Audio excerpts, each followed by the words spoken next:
It's the most obvious target. It's the most exposed. It's the most difficult to hold.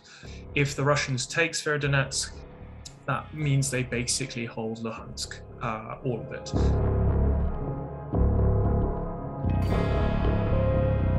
The Russians, this is their kind of concentration point now, so they do have the firepower advantage and they are just slowly grinding their way forward.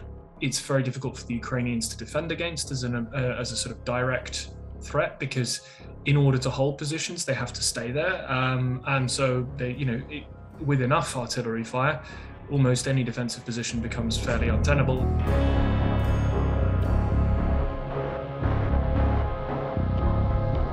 So in Sjeverodonjeck, the Russians are trying to push the Ukrainians out of the remaining bits of the city which they hold. The Ukrainian forces are holding on, but their supply lines into the city are threatened.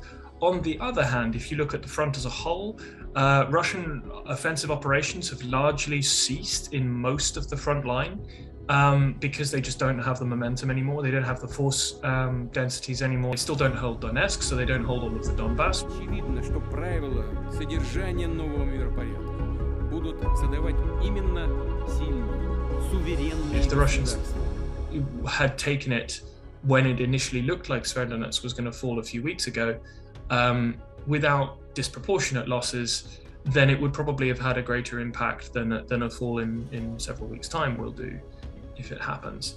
If the Russians do take Sjeverodonjeck, all of it, then they will hold all of Luhansk Oblast in effect. That is politically significant.